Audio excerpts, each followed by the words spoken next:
Hey, welcome into Talon Talk here on a Tuesday on the Action Sports Shacks 24/7 network. And after a long football season, we're talking a little basketball once again, some soccer, and how about women's tennis as well with the University of North Florida Ospreys. It's our break from football. We love it, spending some time with the Ospreys, telling you everything that's going on at the University of North Florida. You can always check it out, UNFOspreys.com. News, tickets, schedules, results, stories, but we got them right here for you as well. And a usual guest here on the program, Bobby Kennen, the head coach of the men's basketball team at the University of North Florida, who, by the way, was at the Jags game. You got a taste of that. It was fun. Unfortunate result, but a good game. Yeah, absolutely. I just thought that the biggest thing that I took away is we went to get something to eat after our game on Saturday, and 8 out of 10 people in there had Jag stuff on Saturday. It was everywhere. And then walking into the stadium, being there, like Jacksonville showed up in support. They support, the city supports winners, and it was great to see them, Buffalo not take over our stadium. It was definitely a dominant Jag atmosphere, and it was great to see. Yeah, I wonder when you watch other things as a coach, like how much do you pull from maybe what transpired this year with Liam Cohen and others in Jacksonville? You know you've been around this a long time, so they kind of flipped it. And do you take, maybe it's not just here in Jacksonville, it could be in the NBA, could be anywhere. How much, as now the head man especially, do you lean into watching others lead that you can grab some, not all, but some? I think constantly. Like every day I just kind of seek the wisdom of others. I mean, not that I have my own opinion, own values, but I think so much of it is just you're messaging with your team every single day. And sometimes that the message is consistent, but the words have to be a little bit different. So you're always looking for different ways to say the same thing. And more importantly, sometimes as a coach, you're just looking for others to support. Hey, they're doing the exact same things we're doing. Yeah. Particularly when you're in a situation we're in right now and we haven't gotten the results that we want as of now. Like just showing others are doing the same exact process that you're doing, and they're committed to the process, and just kind of just continuing to motivate our guys. Every day that you coach, you're fighting for the hearts and minds of your guys. And I think that's a big thing for me too, is just kind of finding ways to connect on a daily basis. So, okay, I'm going to stay on that train of thought before we get to your basketball team and a tough couple games at home. I thought well-fought games, but obviously still can't come up on the right side of it. Now you hit the road. You guys have lost 10 in a row. Obviously the results aren't where you wanted to be. Are there phone calls being made for you? Like, are you leaning on someone right now? Do you, or is it just your staff that you lean on each other?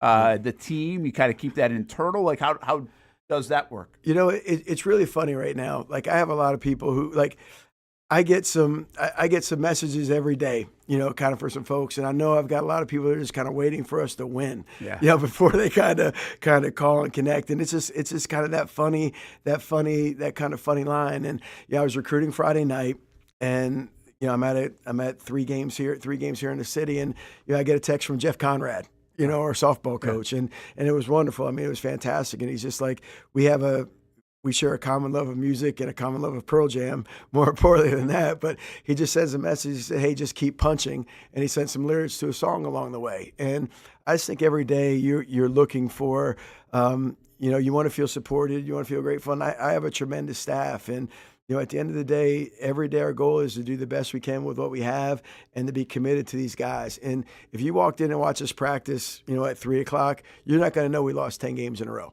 You're not going to know it. You're not going to feel it. You're not going to sense it. You're not going to have that. There's been one time this season where I felt that, we lost at Austin Peay.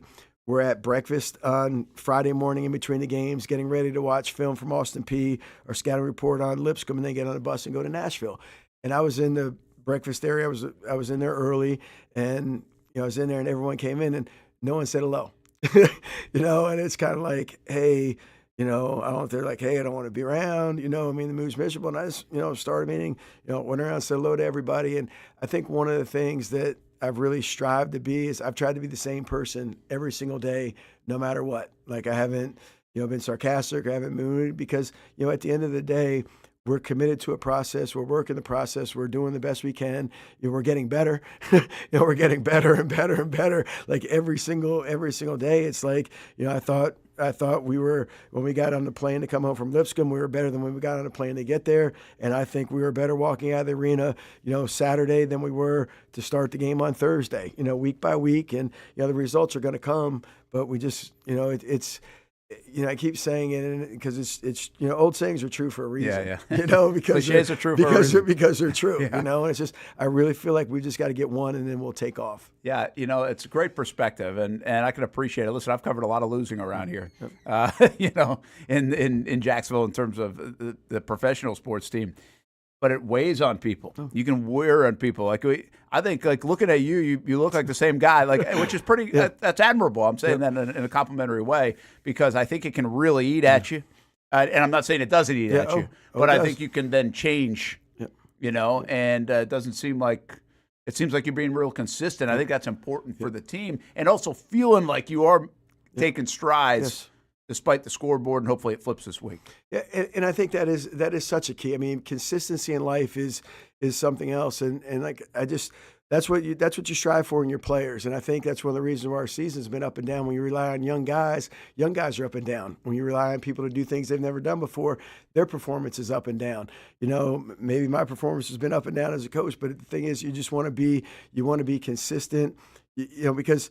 Here's the thing, if you believe in what you're doing and you believe in your process, and then all of a sudden you're reaching to try to do things all over the place, then there goes the trust that your players have in you. And the thing is, and I messaged this to our team last week, faith is belief in things unseen. And when you see them, that faith turns into belief, and sooner or later, hopefully the wins are going to reward our guys. And instead of having faith in the process, it's just that different level, having that true belief that, hey, we can do it. I think sometimes when you don't win, and I think it's the characteristics of teams that don't win, sometimes you go in and you're you kind of hope it happens. When you win, you're like, hey, we're going to make it happen. Yeah. And that's just the difference. And we just got to kind of get to that point where we taste some success. That's a fight in sports too. I mean, you try to fake it to yours as much as possible, but you got to get to that point where it's like we walk on the court and know we're going to win, even if we're not playing great. And hopefully that this team gets to that point. Just to look back on the couple of games, I feel like West Georgia probably must have been a disappointing one. At the same time, looking outside in on the Queens performance, I mean, they whooped up on JU on Thursday. I thought you guys really battled. You had a shot in that game, and that's a good team. Again, you guys have had a tough schedule. I know you're not going to sit here and talk about that the whole time, but was the West Georgia game disappointing? Did you feel like you played okay? Is that one sting a little bit more than even maybe the effort in a losing effort on Saturday against Queens? How do you process it? I think they all do. I mean, they all sting, they all hurt. Here's the thing about conference play and teams, it's really, in conference tournament play always comes down to this. It's not necessarily what other people think is team. It's how you match up with that team in particular. That's sports. And it is. It's sports. And obviously, West Georgia is a little bit bigger, they're a little bit more physical, they're a little bit more dominant inside, and that's a tougher matchup for us. Whereas somebody might say, man, Queens is really talented. They got a lot more talented. They're a little better matchup because they play a little bit more similar to us. And I thought one of the things that Queens did, coming out in a JU game, is really, Six Parker asserted himself really, really, did a great job early. And, for a team like them that's heavy three-point shooting, they really kind of came in and made a conscious effort to kind of pound the ball inside. And Waterford, coming off the bench at the point, did a great job of getting downhill and getting to the basket for them. And I think, a thing that kind of drives you crazy is you see how guys perform from one game, to the next, look at the numbers in here. And then look at the numbers across town, on Saturday for them, and then people say, hey, it's disappointing. But they have a really, really good team. I mean, Dryden Williams for West Georgia is averaging 30 a game, after our game in the league. He's an elite player. And West Georgia, to their credit, made a very healthy commitment to keeping him there. And that's what you do. And you turn around Queens. Queens is a preseason favorite in our league, and they're preseason favorite for a reason. They return the most, They have a commitment to their program, and they return the most.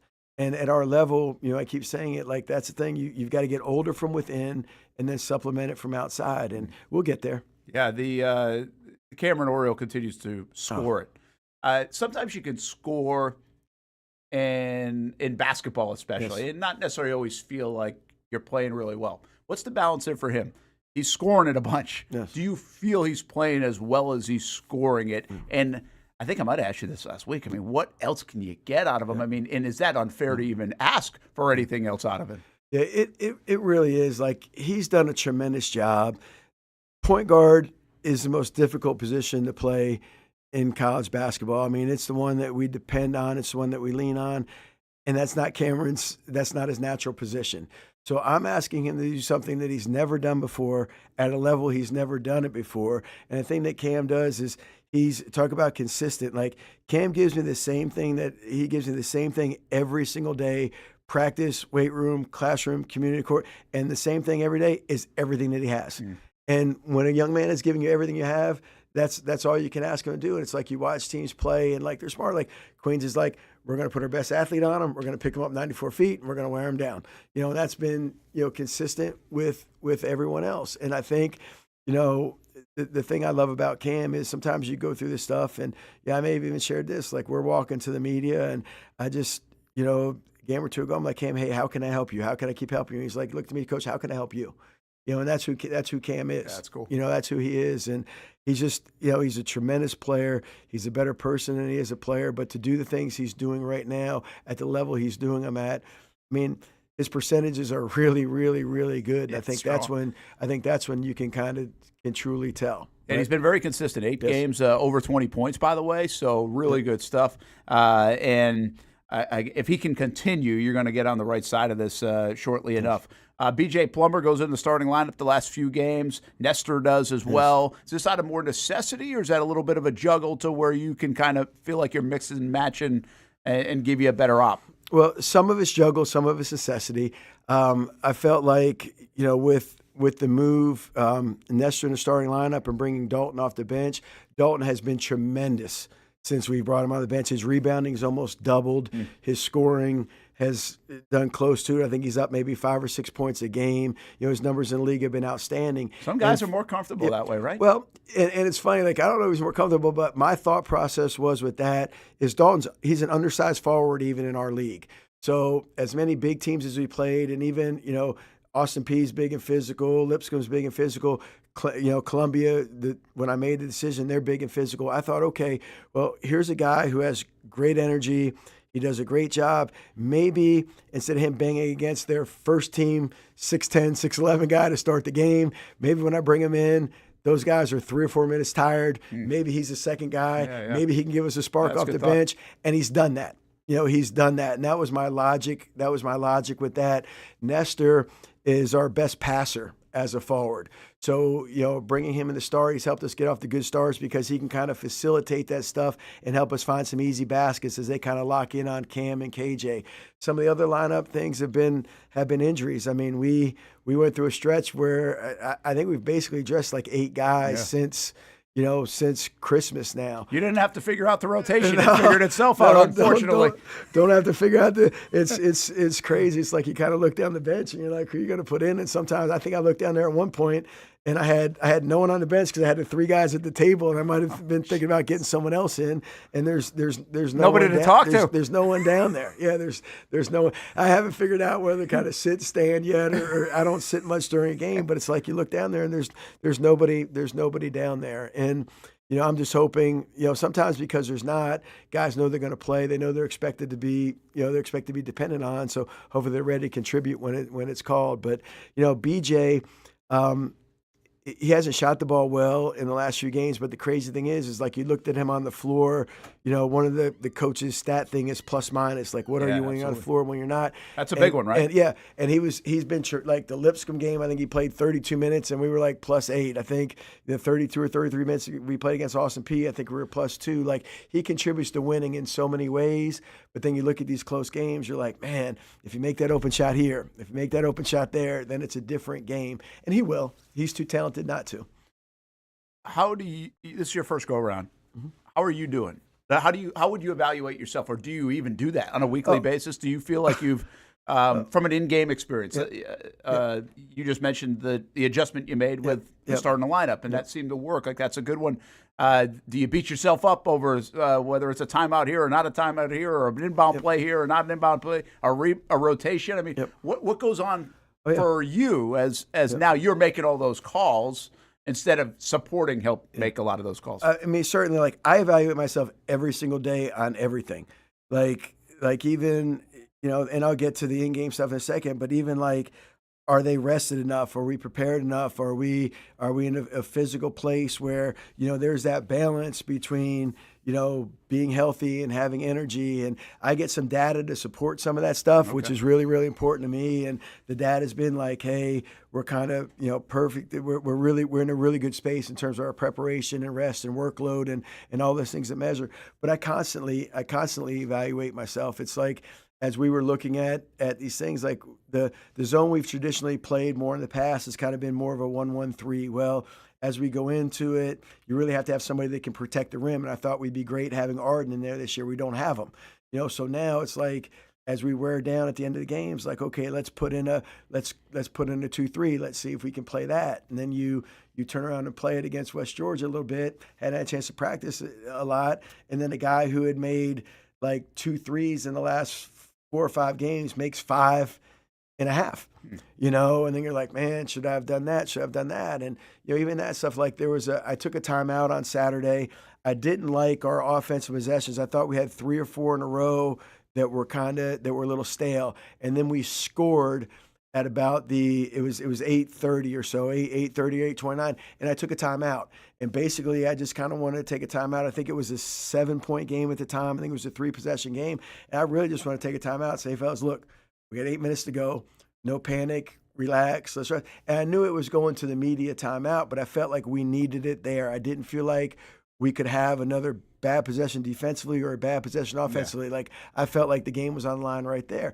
And outside looking in, somebody might say, well, there's a dead ball in 30 seconds. Well, I didn't want that next possession. Yeah. And it's not a guaranteed 30 seconds, by the way. It could go for 90 seconds. And I thought we were and again, when you're playing 7 or 8 guys and Cam plays 38 minutes or 39 minutes on Thursday, and you're going to be in one of those games where he's going to play 38 or 39 minutes on Saturday, and you play night Thursday, you're in the afternoon on Saturday. Like those things are important. But I do. You always look at those things, and you always look at who you're playing with, combinations, and like I said, I think throughout a program, I think players or staff, I think right now we're doing a really good job with what we have. But it's just hard when you like you're preparing and you don't know what you're going to have, who's going to be healthy. The thing that was the most difficult for me is we were down the stretch at Lipscomb, and we're in a timeout, and I kind of wanted to. There was something that I wanted to do, and I look out there, and like I didn't have the guys available. Like, I'm asking guys to play positions that they've never practiced it before, and now the game's on the line. Which isn't smart. Right, and the game's on the line. So a lot of times you need to keep things simple rather than making them complex, and that's what we've kind of tried to do. Is just kind of try to keep things a little bit simple to take pressure off some guys, because when you're thinking, you're not playing, and you don't want guys. I mean, you have to execute. There are things you need to do, but at the end of the day, you want to put guys in position to be successful, and I think we've done that with our team. All right, 2 quick ththings, and we'll let you go. But injury wise, I mean, are you going to get any help here? Do you feel confident in anything, or is this kind of what you got? Well, I'm hoping that you can share. Yeah, I think Devin Hines is kind of day to day, and he's the guy who had started every game. He gets hurt 5 minutes into the first conference game, so he's missed the last 3 and didn't practice yesterday. Unfortunately, Arden is out for the year, which is really, really a shame. You thought you would get him back.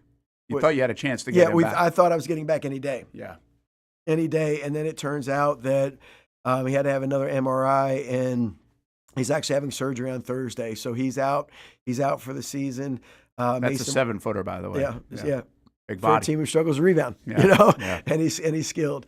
And to me, we had a chance to be the most important piece of our team this year. Mason Watkins at the point position. I think he's going to be a really elite player in this league, but he makes everybody better. Yeah. And he moves Cameron over where he can be. Moves Cam over, moves KJ over, takes some pressure off of those guys. And he may be he's a little bit longer than I think as well. So that and he's kind of coming into that danger zone where if it's 2 weeks and then all of a sudden you've got 4 weeks to go in the season or 5 weeks to go in the season, where's that at? And that's a decision that we'll make as a program with his family, rightfully so. But like if it was up to him, I mean, he'd run through He wants to play, but that's just kind of an iffy thing. So we've got some guys who are day to day. I got 2 back. Well, Taylor Thompson came back yesterday for practice. So yeah, we'll kind of see how that goes and take it day by day. Keep working through it. Okay, you got North Alabama, Central Arkansas. Just a quick thought as you look ahead to this road trip. Yeah, North Alabama was preseason favorite. They in Queens. I think the media may have taken North Alabama, and I think the coaches took Queens. Right now they're 1-3. Yeah, really talented. Again, that really physical front line. Cornelius Williams, arguably one of the best returning bigs in the country at our level. Very good. Was LSU, Western Carolina in there. He's very good. I think their guard play has been a little bit inconsistent, and that's probably kind of where they are. Dallas Howell, 6'8" guy who's in his 6th year. Really, really shoots it. I think he made 8 threes in one of the games over the weekend at 6'8". They're very good at home. Been one of the better teams at home, so definitely a challenge. And then Central Arkansas has jumped out. They're off to a really good start. Kind of had one of those classic. They had Cameron Hunter, who was a freshman of the year in the league, and then he goes to Butler, doesn't play. Goes to Wisconsin, doesn't play, and comes back. That's 2 of those guys in the league. Yep, so he comes back and he's one of the better guards in our league. And, they have a freshman named Ty Robinson who's phenomenal. He actually signed with Dusty May at FAU. Oh, at FAU. At FAU. And then when Dusty got the job at Michigan, he wound up staying home at Central Arkansas, was hurt last year. So kind of like Mason Watkins came back this year, and he's one of the better freshmen in the league. Their style's a little bit different. They really kind of, Coach Schulman's, been the head coach of Chattanooga, head coach at Alabama Huntsville, been around a long time. Kind of that Princeton stuff offensively. They really pack it in a little bit defensively. And, so really contrasting styles in back-to-back days. And the tough thing for this with us is, our administration and our support has really done a great job. Like, this is a really difficult road trip from a travel standpoint.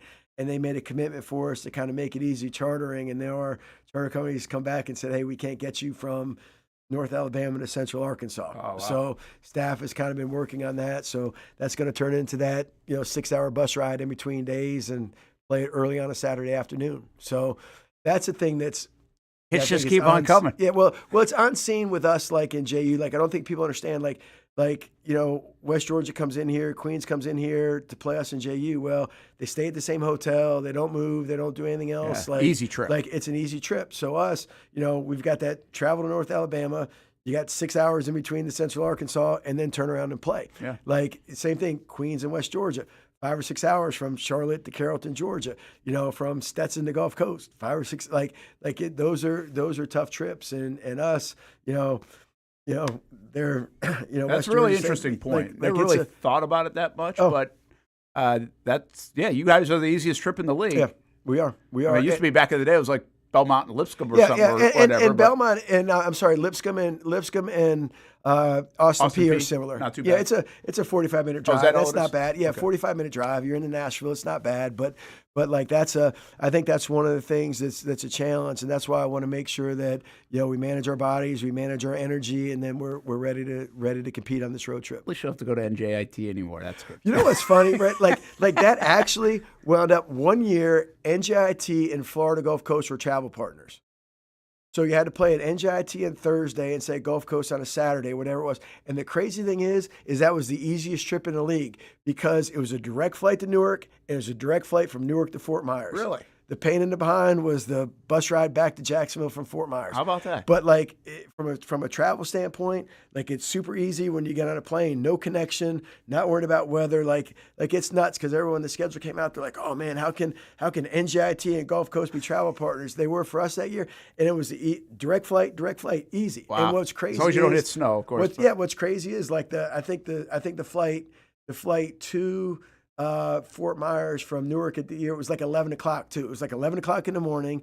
It was perfect. We left here at like 11, so that you weren't up at 5, you weren't doing all that stuff, and it was easy. But believe me, it's much more difficult getting on that bus between Florence, Alabama, and Conway, Arkansas, than it is on the plane from Newark to Fort Myers. Are you, by the way, are you superstitious?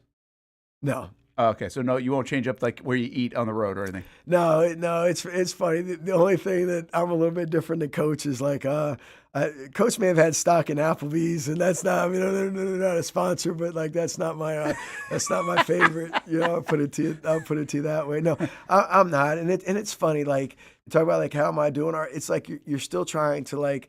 I'm still kind of trying to settle into my routine. Like what's my routine, particularly game day. It's always, kind of heavy on film, but it's like you get that time between like shoot around time and game time. Like those things are still kind of difficult trying to figure it out. And, one of the things that somebody told me a long time ago, and Marlon's here and he's going to do a great job leading our soccer program. And I think the best advice that somebody gave me or what they said, like when you get in one of these positions, it's very lonely. And there's a lot of truth to that. Like there just is, because at the end of the day, like you get advice, you have friends, you have all that stuff, but like at the end of the day, like you're making those decisions. It's even like that time before the game, like you're in there by yourself, like you're waiting for the game to start. And it's just like I think there's a lot of time where you kind of wind up to yourself, and you're responsible for everything that's going on. Yeah. And but I think that's true of any leadership position. Really. Yeah, I get that though. That's an interesting point. I didn't get to the Wolfpack managers. We'll do that next week. How about that? Awesome. I appreciate you. Hey, have a good road trip. Absolutely. Find a W. One thing about we'll say I was looking up Central Arkansas.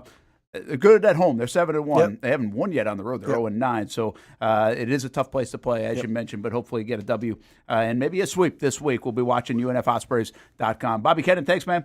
Thanks. Bobby, always stopping by Talon Talk. And make sure you check out the UNF men's basketball team. When we come back, we talk soccer with another new head coach on the campus of the University of North Florida. Thank you so much. Hi, I'm Joel Donovan. My brother Kyle and I, we are co-owners and operators here at Donovan Heat and Air and Electric, and my dad started the business in 1987 to provide the greater Jacksonville area with a great customer service experience.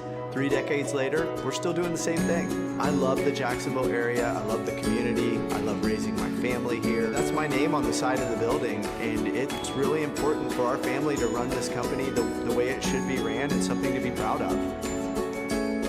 If you don't see a pit, it ain't legit. When you hear that, you think Bono's Pit Barbecue, a staple in Northeast Florida now for 75 years. A place that feels like home with friendly service, a meeting place for friends, family, or business occasions. On the menu, the corn nuggets are a favorite in our house, but there's something for everyone. Sandwiches, platters, salads, sides, desserts, and family feasts. You see Bono's all over the place in Northeast Florida. There are almost 20 locations in the Jacksonville area now, so stop on by, sit down, and dine in with Bono's. You can also take it to go. There are drive-thrus in many of the locations, and they have delivery options too. Just download the Bono's app to make things easy. I signed up for the loyalty program, and you can too, to get special offers. If Jacksonville is home, few things feel more Jacksonville than Bono's Pit Barbecue. Celebrate 75 years and many more to come. Bono's Pit Barbecue. If you don't see a pit, it ain't legit. We're CSI companies. We partner with organizations nationwide to help employers like you find your dream team. You're looking to hire the best of the best, and we've got you covered, start to finish. Whether you're hiring for projects or everyday operations, we provide the talent, strategic solutions, and innovative technologies that keep your business ahead of the competition. This is your workforce, reimagined. This is CSI Companies.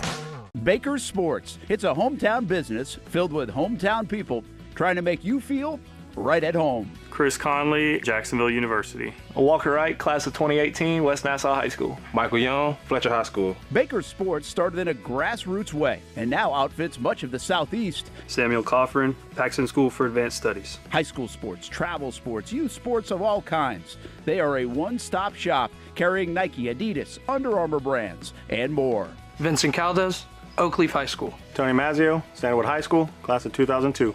Whether it's sports teams on the field or it's your team in the workplace, like our Action Sports Shacks team, and community events like the Dream 18 Golf Tournament, and many others. Cole Tilley, Hilliard High School. Reagan Webb, Eagles View Academy. Look good, feel good, play good with Baker Sports. Custom sports apparel since 1997. Shop with the hometown team at bakersport.com.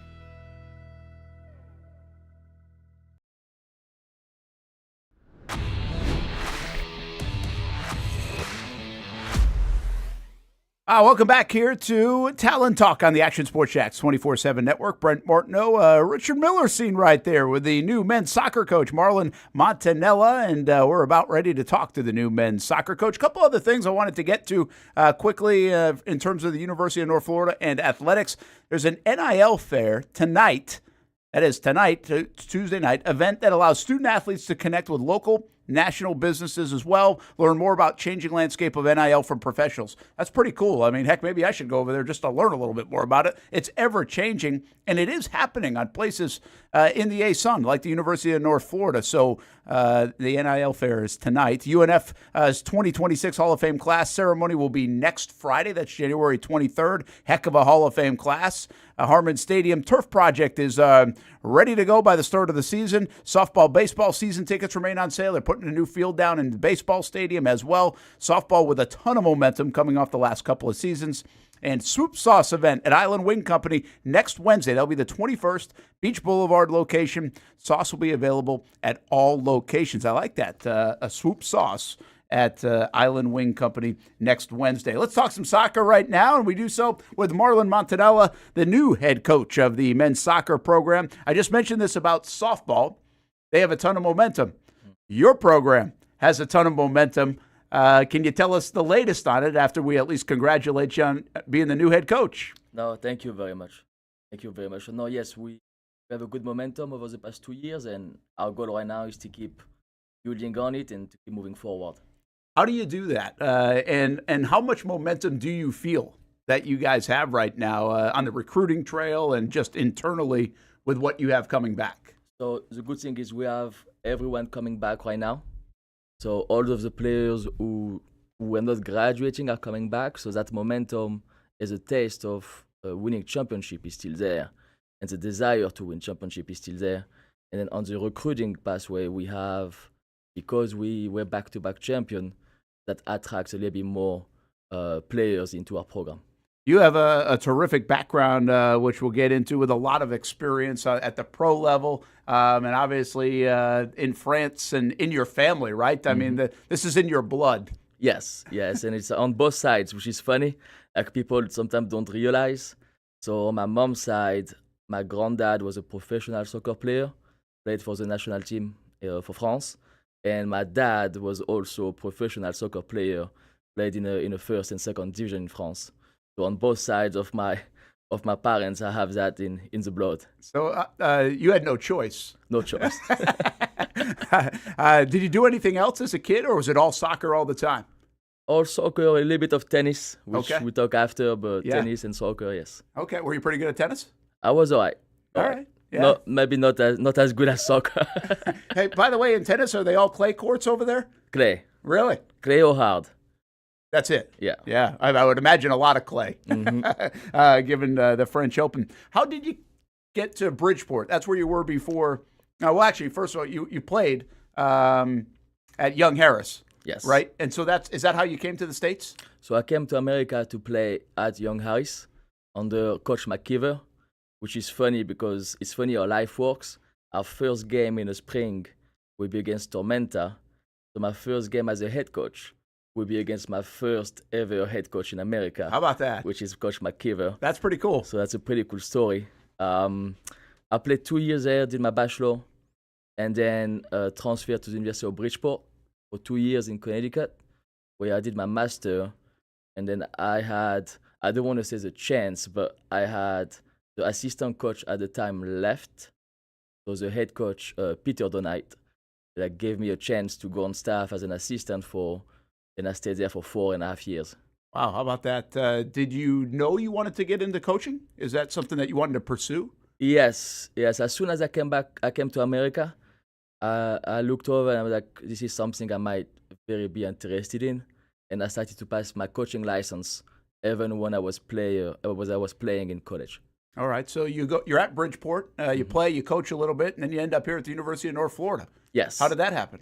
So it's all about connection, right? In life, like our former head coach, Jamie Davis, yes, his best friend growing up used to be the assistant at Young Harris. Oh, okay. So I played for Jamie's best friend. So when Jamie was looking for an assistant coach, he called his contact around him, and that's how we got in contact. This is a pretty fast rise Mm-hmm. from coaching standpoint to be an assistant at Bridgeport, now a couple of years here, and now the head coach. It's fantastic because you have so many players coming back. You guys have so much momentum. So that seems pretty seamless. Did you think you'd have this opportunity with the opportunities that Jamie was getting? Or are you a little surprised to be in this position this early in your coaching career? I mean, did I expect it to come that early? I would say no. I would say but I believe in being at the right place at the right time. I think that's exactly what happened. If we were not successful over the past 2 years, I probably would not have that opportunity.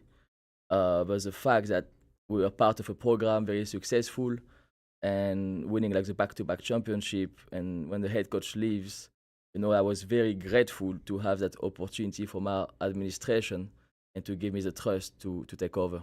Yeah, it seems like an easy move.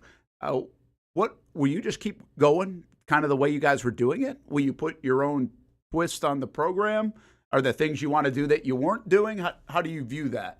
That's a good question. We have something that worked for the past 2 years, so I don't want to change much.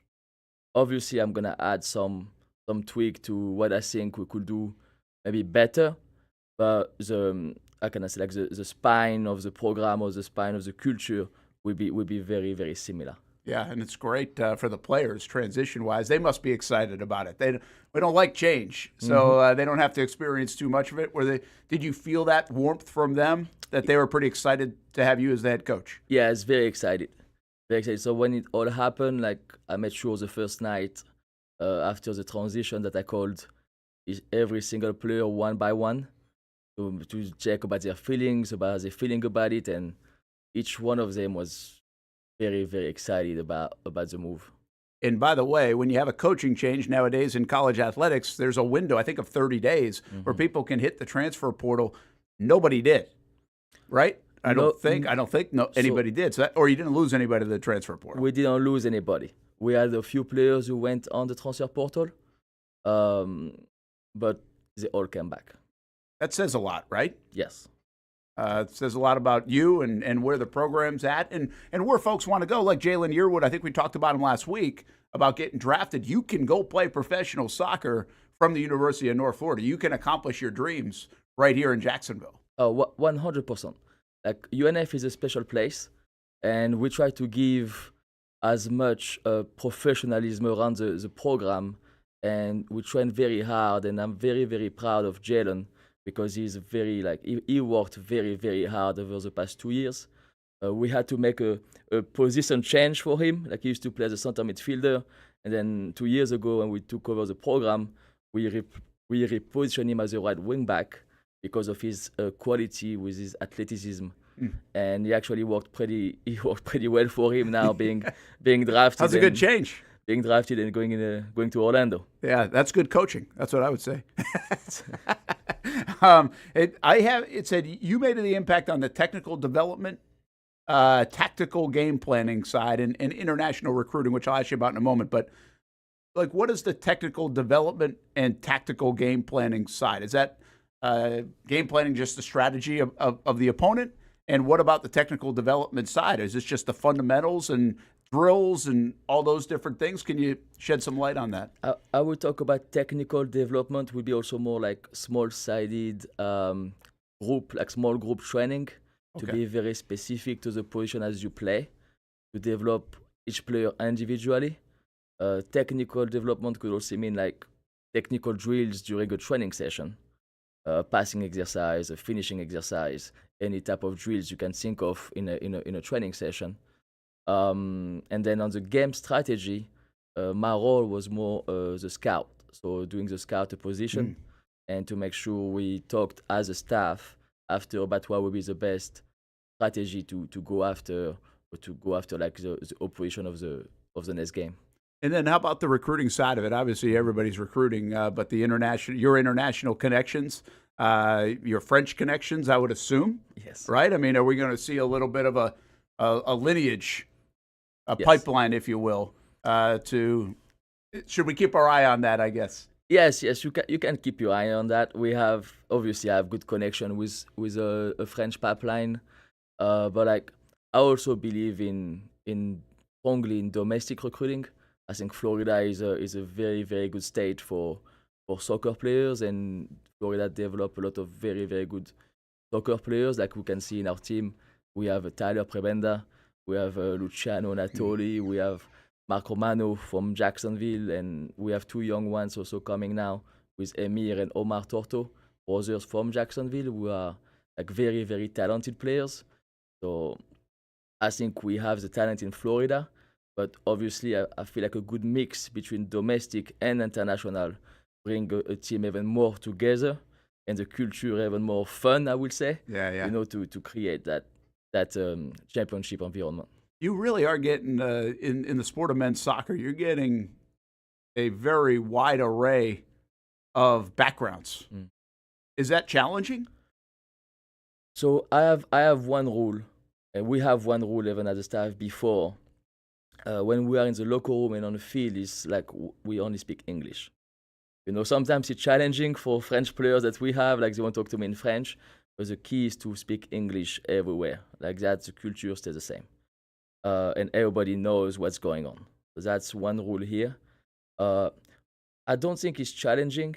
I think it's also like it helps other players, other people from different culture to open also their mind on different culture and and mix everything together. And that's the beauty of our special group right now. Now, everybody talking English, is that something you came up with, or did you learn that up at Bridgeport or Young Harris or from Jamie? Yeah, we did that over the past 2 years with Jamie, and it was also something big in Bridgeport before. I used to have French players in Bridgeport talking to me in French in the locker room, and I replied to them in English, and they were like, "Why are you replying to me in English?" I say, "I have to, because you know there's people around here. If we're just talking face to face, and you're French and I'm French, we can take in French." But you know, I think it's important to not have any, how can I say, type of like miscommunication with other people around us. Absolutely. You got started yesterday for the spring. 5 matches coming up in the spring, and a lot of those against some pro-level teams. That's probably important, right, for a lot of these guys to see where they match up and potential to play at the next level. It's very important that I call it like we put our guys in front of the shop window a little bit, you know, for the next year to come. I got professional coaches who have an idea, scout them, and keep following them over the next few years in college, and then hopefully get a professional contract after that. Do you feel like you have some pros on your roster? Yeah, I think I have a couple. Yeah. And one other thing about scheduling, is it already done for the fall? And is it harder to schedule right now because you guys have been so good, or is it easier? So Jamie did the schedule before leaving. He did, okay. So the schedule was ready. I had to change 2 games because our conference is starting a week earlier. So I had to cancel a game. And then I had a game that got canceled also early on, so I have to replace that game. So the schedule for the fall is done. We're actually playing every single team in Florida. Oh, cool. Division 1, so that's going to be a good challenge also for us. That's excellent. Good stuff. Well, Marlon, Montanella, it sounds like you're off to a good start. Keep it rolling, and have a good spring here with this soccer team. Congratulations. Thank you. On being the new head coach here at the University of North Florida. We come back, we'll talk a little women's tennis here on Talon Talk on the Action Sports Shacks 24/7 Network. Hi, I'm Joel Donovan. My brother Kyle and I, we are co-owners and operators here at Donovan Heat and Air and Electric, and my dad started the business in 1987 to provide the greater Jacksonville area with a great customer service experience. 3 decades later, we're still doing the same thing. I love the Jacksonville area, I love the community, I love raising my family here. That's my name on the side of the building, and it's really important for our family to run this company the way it should be ran. It's something to be proud of. If you don't see a pit, it ain't legit. When you hear that, you think Bono's Pit Barbecue, a staple in Northeast Florida now for 75 years. A place that feels like home with friendly service, a meeting place for friends, family, or business occasions. On the menu, the corn nuggets are a favorite in our house, but there's something for everyone. Sandwiches, platters, salads, sides, desserts, and family feasts. You see Bono's all over the place in Northeast Florida. You know, there are almost 20 locations in the Jacksonville area now, so stop on by, sit down, and dine in with Bono's. You can also take it to go. There are drive-thrus in many of the locations, and they have delivery options too. Just download the Bono's app to make things easy. I signed up for the loyalty program, and you can too, to get special offers. If Jacksonville is home, few things feel more Jacksonville than Bono's Pit Barbecue. Celebrate 75 years and many more to come. Bono's Pit Barbecue. If you don't see a pit, it ain't legit. We're CSI companies. We partner with organizations nationwide to help employers like you find your dream team. You're looking to hire the best of the best, and we've got you covered, start to finish. Whether you're hiring for projects or everyday operations, we provide the talent, strategic solutions, and innovative technologies that keep your business ahead of the competition. This is your workforce, reimagined. This is CSI Companies. Baker Sports. It's a hometown business filled with hometown people trying to make you feel right at home. Chris Conley, Jacksonville University. Walker Wright, class of 2018, West Nassau High School. Michael Young, Fletcher High School. Baker Sports started in a grassroots way and now outfits much of the Southeast. Samuel Coffrin, Paxton School for Advanced Studies. High school sports, travel sports, youth sports of all kinds. They are a one-stop shop carrying Nike, Adidas, Under Armour brands, and more. Vincent Caldes, Oakleaf High School. Tony Mazzio, Stanwood High School, class of 2002. Whether it's sports teams on the field or it's your team in the workplace, like our Action Sports Shacks team, and community events like the Dream 18 Golf Tournament, and many others. Colt Tilly, Hilliard High School. Reagan Webb, Eagles View Academy. Look good, feel good, play good with Baker Sports. Custom sports apparel since 1997. Shop with the hometown team at bakersport.com.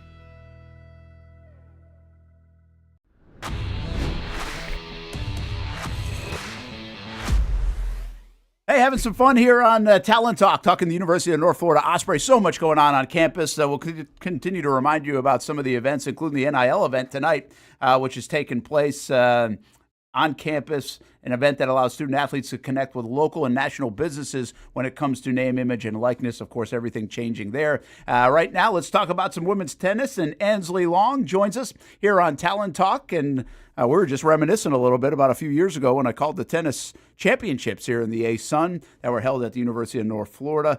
This year, they're going to be down at Florida Gulf Coast, and well, hopefully there'll be as much success this time around as there was a few years ago. Yes, when sure. you guys won it. Hello, thanks for joining us, and happy tennis season. Yes, it's finally here. I know what is. You guys obviously play some in the fall. We do, right? Yes, we play, but more as individuals rather than as a team. So it's really a whole ramp up. It is to this. Yeah, 100%. It's all practice for this. That's a lot of practice. Yeah. For this. So I mean, does it feel different right now as you're getting ready to approach the season? I mean, is there some anxiousness, or does it still feel like practice mode? Definitely some anxiousness, but also just a lot of excitement.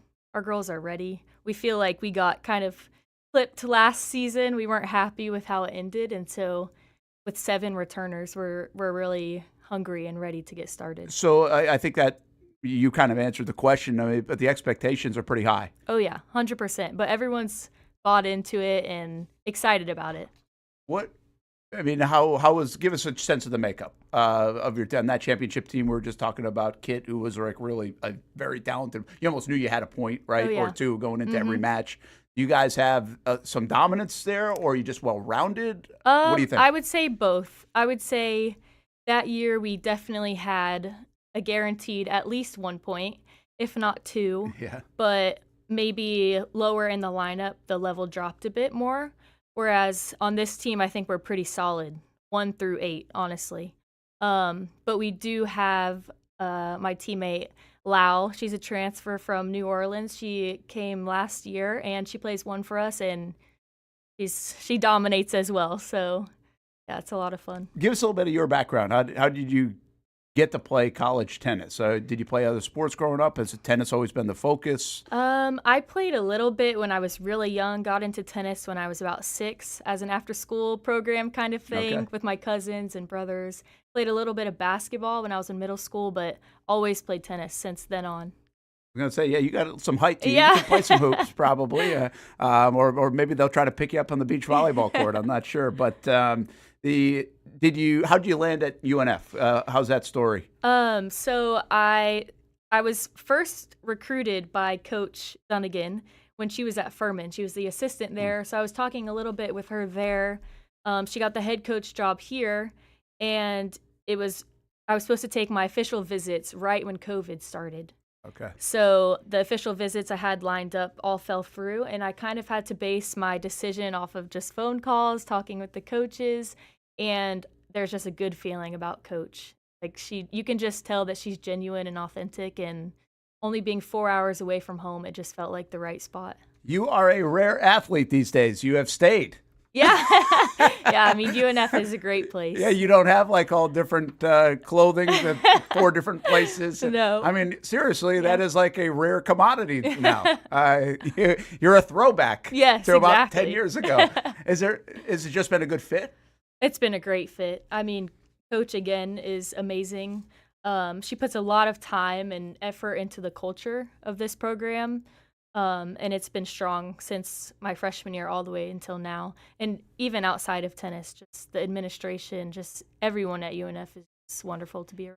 I think it's pretty wild because in tennis, like I guess golf, when we have golfers on too, it's obviously you're in a team sport and you're trying to win an ASUN championship, but it's a very individualized sport for the most part outside of doubles. So does that make the culture kind of challenging sometimes, or is it easy? How is it just a different dynamic than a men's soccer team that we're just talking about? It's definitely a different dynamic, and I think that in some programs that can cause a lot of issues. But we try to just center it around, like, we all want the ASUN championship, and to trust in Coach. Like, if Coach wants to bench me because she thinks that someone else has a better shot at beating that opponent, like, I have to be selfless then and say, okay, like, Coach knows what she's doing, and this is for the better of our team as a whole, which can take some time to get your mind to truly believe that, because obviously you come in and you want to play, and you're used to playing by yourself for yourself growing up. Do you think, I'm going to get to what you want to do down the road, but you're the kind of like the older sister, if you will, on this team, right? You're a grad student, so you've been around this. Yes. Do you feel that? Is there some weight to that or some enjoyment to that? How do you view it? I do feel it. I would say it's enjoyment. I had some really great seniors when I was a freshman that made my transition into UNF really easy.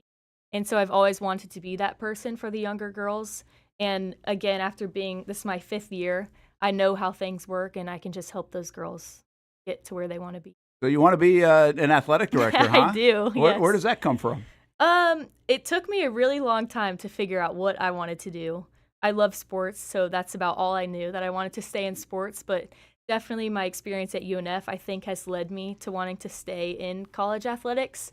And, Nick Morrow is a great role model. He's amazing at his job. And just watching him, the way that he leads the administrators under him and how it all trickles down to me as a student athlete, it's just been really cool to see. Have you had do you just kind of observe that, knowing what you want to do, or have you had a chance to shadow a little bit or pop in there and ask Nick? I emailed Nick like, hey, can I meet with you? This was last year, just to kind of talk about things. And he set me up with the business office and also some in marketing and external operations. So I did some shadowing with them last semester, and it just confirmed that that's what I wanted to do. That's really cool. How big a sports fan are you? Like, what are there other things other than tennis? Will you lock into some football, or do you have favorite baseball team?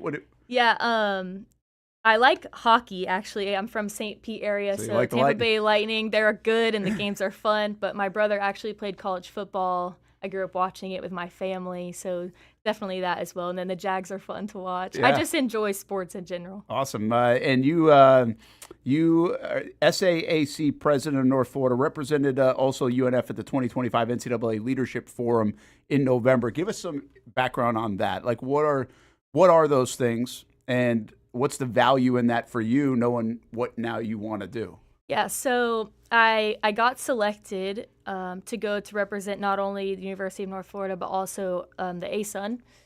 And so there was 250 student athletes from Division 1, 2, and 3, so definitely a small number. So it was quite a privilege to be selected to go. And I was there for 3 days in Dallas, Texas, just mingling with other student athletes that have had different experiences, how we can be leaders, not only in our program, but also our school and the conference. And it was really motivating to be there, to be around like-minded student athletes, some that wanted to go into athletics, some that maybe didn't. And again, it just confirmed that I think this is what I want to do when I'm finished with tennis. How ready are you to kind of, I know you're going to enjoy this season, right? But how ready to kind of know, now that you know what you want to do, to almost like chase that next thing? Yes, for sure. I feel like now that I kind of have a plan and I'm excited about it, it's definitely, I think about it more often, whereas before maybe I was scared to think about it. But I will for sure miss this. Nothing will ever replace it. But also I know that it's time for me to do something different and be uncomfortable again. Yeah, that's a great way to put it. It's a wacky world right now in college, high school athletics, everything.